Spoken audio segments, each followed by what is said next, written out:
Bienvenue, chers amis, sur la plateforme Impact X, Impact des multitudes. Je suis ravi de vous retrouver et de partager avec vous ce merveilleux voyage qu'on est en train de faire. J'espère que pendant que tu es béni, tu t'imposes l'obligation de partager au plus grand nombre de personnes afin que tu ne sois pas le seul à être transformé et à racheter le temps et à être renouvelé dans ton intelligence, mais partage afin que d'autres également soient édifiés.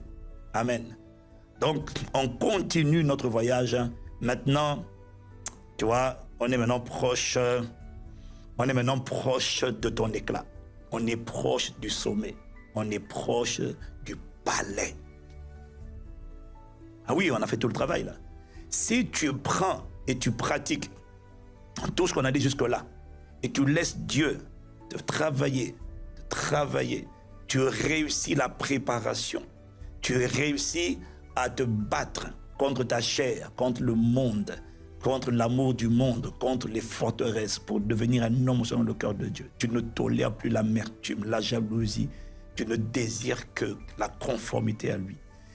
Du coup, tu deviens le genre de personne que Dieu choisit, Dieu désire établir, faire briller. Si tu comprends ça, et que de toutes les manières, Dieu est obligé de t'envoyer des personnes, les trois types de personnes, les Saül, les Jonathan, les Samuel d'abord, les Jonathan, les Saül. Et quand Dieu te trouve selon son cœur, Dieu te oint. Ce qui est terrible, c'est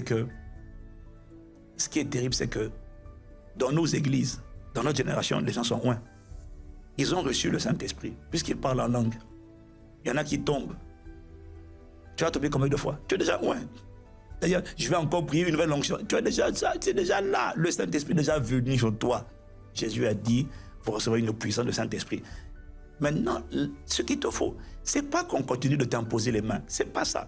Ce qu'il te faut, c'est que désormais, tu sois quelqu'un qui cherche Dieu, qui aime Dieu, qui désire Dieu, qui cultive l'habitude de la présence de Dieu et qui prie beaucoup en esprit.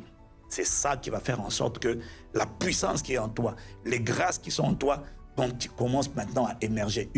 D'abord, une puissance supérieure va sortir de toi et ensuite, une sagesse, une connaissance, une intelligence spirituelle que tu ne connaissais pas, que tu n'as pas appris à l'école, va commencer à s'exprimer à travers toi. C'est ce que fait l'onction. On n'a pas parlé que de l'onction, on a fini avec l'onction, mais avant ça, on a parlé de la compétence. L'identification de tes capacités, de tes dons, de tes talents, de tes aptitudes. Derrière chaque don, chaque talent, chaque aptitude, il y a un trésor. The gift of a man. Les dons, le don que possède un homme, lui fait des coudes, lui ouvre la voie, lui donne accès auprès des grands. Tout ce que tu as à faire, c'est identifier quelques-uns et décider maintenant de les raffiner, les cultiver, les performer. C'est ça la provision de Dieu pour l'abondance, pour la richesse, pour la lumière, pour l'élévation. Après, je t'ai dit, la compétence ne suffit pas. Il faut ajouter à la compétence l'onction. L'onction vient pour faire de toi un libérateur, également un prodige. Et tout ça, c'est en toi. C'est déjà enfoui en toi. À toi de le laisser sortir. Maintenant, la troisième clé. La troisième clé, maîtresse. Alors, la vérité, c'est laquelle? C'est que, bien que, c'est vrai, la compétence et l'expertise soient l'âme dont tu as besoin, je t'ai dit que David n'a pas terrassé Goliath seulement grâce à la compétence et à l'onction.